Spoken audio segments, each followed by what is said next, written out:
দিনহাটায় BJP নেতা অজয় রায়ের বাড়ির সামনে বোমাবাজির অভিযোগ তৃণমূল নেতা উদয়ন গুহর ছেলে সায়ন্তন গুহের নেতৃত্বাধীন দুষ্কৃতীদের বিরুদ্ধে। যদিও সায়ন্তন গুহ তার বিরুদ্ধে ওঠা এই অভিযোগ কিন্তু পুরোপুরি নস্যাৎ করেছেন। কেন্দ্রীয় প্রতিমন্ত্রী সুকান্ত মজুমদার এই ঘটনার কটাক্ষ করেছেন তার এক্স হ্যান্ডেলে। তার দাবি, এসআইআর ঘোষণার পরেই রাতের অন্ধকারে ভারতীয় জনতা পার্টির কোচবিহার জেলার সম্পাদক অজয় রায়ের বাড়ির সামনে ভাড়াটে দুষ্কৃতী বাহিনীকে ব্যবহার করে শাসানি, হুমকি এবং বোমাবাজি করেছে আতঙ্কিত তৃণমূল। তিনি তৃণমূলকে কাপুরুষ বলেই কিন্তু কটাক্ষ করেছেন। এক্স হ্যান্ডেলে রাখছে কিন্তু সেই এক্স হ্যান্ডেলের ছবি একেবারে সুকান্ত মজুমদার সেই এক্স হ্যান্ডেলে এই জানিয়েছেন যে অজয় রায়ের বাড়ির সামনে যে ভাড়াটে দুষ্কৃতী বাহিনীকে ব্যবহার করে যে তারা রীতিমতো শাসিয়েছে, হুমকি দেখিয়েছেন এবং বোমাবাজি করেছে আতঙ্কিত তৃণমূল। তিনি তৃণমূলকে কাপুরুষ বলেও কটাক্ষ করেছেন। এসআইআর ঘোষণার পর উদয়ন গুহ আতঙ্কের মধ্যে রয়েছেন বলেও কিন্তু দাবি করেছেন সুকান্ত মজুমদার।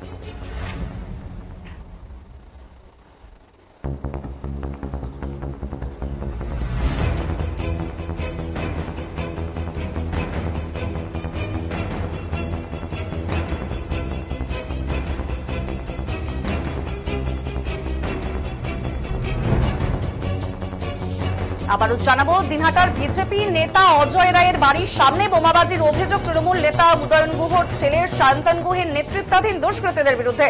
যদিও সায়ন্তন গুহ তার বিরুদ্ধে ওঠা এই অভিযোগ পুরোপুরি নস্যাৎ করেছেন এবং কেন্দ্রীয় প্রতিমন্ত্রী এরই বিরুদ্ধে সুকান্ত মজুমদার এই ঘটনার কিন্তু কটাক্ষ করেছেন তার এক্স হ্যান্ডেলে। তিনি দাবি করেছেন, কি দাবি করেছেন তিনি দাবি করেছেন এসআইআর ঘোষণার পরেই রাতের অন্ধকারে ভারতীয় জনতা পার্টির কোচবিহার জেলার সম্পাদক অজয় রায়ের বাড়ির সামনে ভাড়াটে দুষ্কৃতী বাহিনীকে ব্যবহার করে শাসানি, হুমকি এবং বোমাবাজি করেছে আতঙ্কিত তৃণমূল।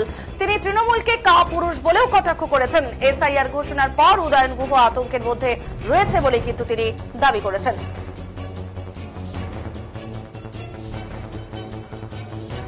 যদিও সুকান্ত মজুমদারের এই অভিযোগকে বিজেপির দেউলিয়াপনা বলেই কিন্তু কটাক্ষ করেছেন তৃণমূলের মুখপাত্র পার্থপ্রতিম রায়।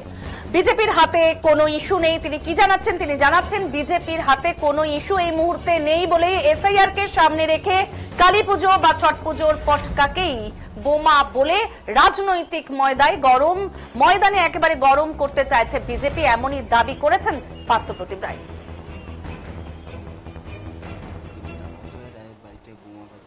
তৃণমূলের বিরুদ্ধে এ নিয়েই সুকান্ত মজুমদার এক্স হ্যান্ডেলে পোস্ট করেছে। এর ঘোষণা হতেই সন্ত্রাস শুরু করেছে তৃণমূল। কি বলবেন?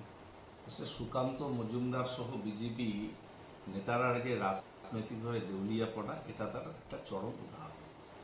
কোথাও একটা কালী পুজো, ছট পুজোর রাতে বাজি পটকা ফুটলেই তারা সেটাকে বোম ফাটছে বলে অভিযোগ করছে। এটা অত্যন্ত দুর্ভাগ্যজনক।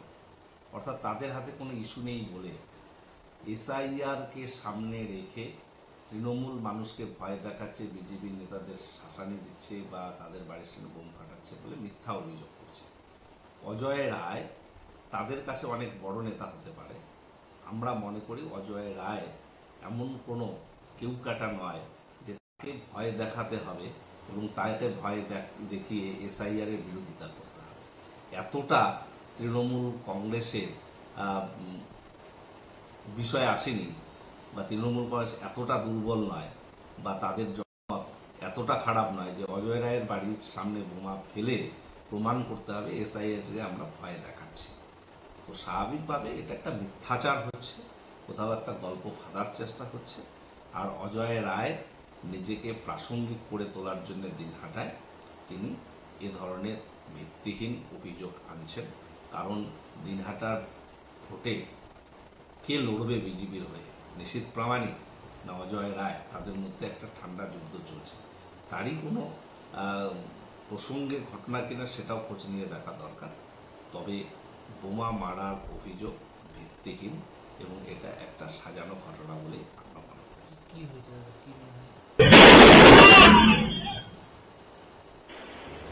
যদিও বিজেপির কোচবিহার জেলা সহ সভাপতি বিরাজ বোস তৃণমূলকে ভীত বলে দাবি করেছেন। আসন্ন ২৬ সালের নির্বাচনে তৃণমূল হেরে যাবে বলেই উদ্দেশ্য প্রণোদিতভাবে তৃণমূলের দুর্বৃত্তরা অজয় রায়ের বাড়ির সামনে বোমাবাজি ও বাড়ির দরজায় লাঠির আঘাত করা হয় বলে কিন্তু দাবি করেছেন বিরাজ বোস।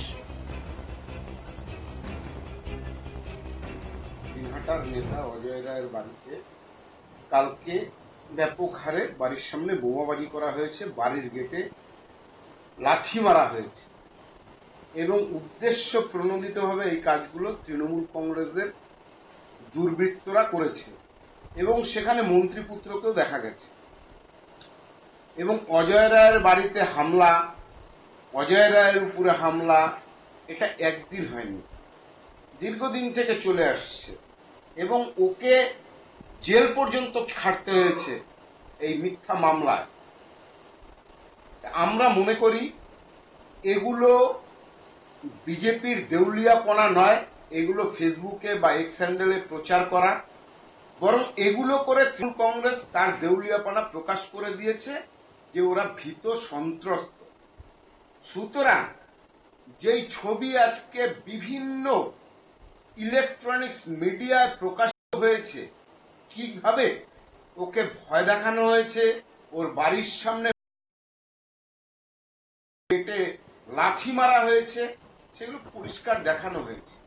তার থেকেই বোঝা যায় যে ও তৃণমূল কংগ্রেসের টার্গেটে আছে, ওকে তৃণমূল কংগ্রেস ভয় পাচ্ছে।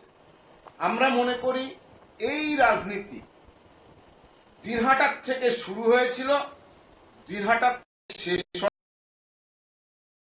নির্বাচনে তৃণমূল কংগ্রেসের ভরাডুবি অবশ্যম্ভাবী। আমরা প্রতিহিংসার রাজনীতি করি এবং বিশ্বাসীও নেই, তবে এগুলো যত তাড়াতাড়ি বন্ধ হবে রাজনীতির ক্ষেত্রে তত মঙ্গল হবে এবং এই দুর্বৃত্তায়ন যারা এগুলো করছে, এই হারমাদরা এগুলো করছে, তারা এগুলো ভেবেচিন্তে করবে। আমাদের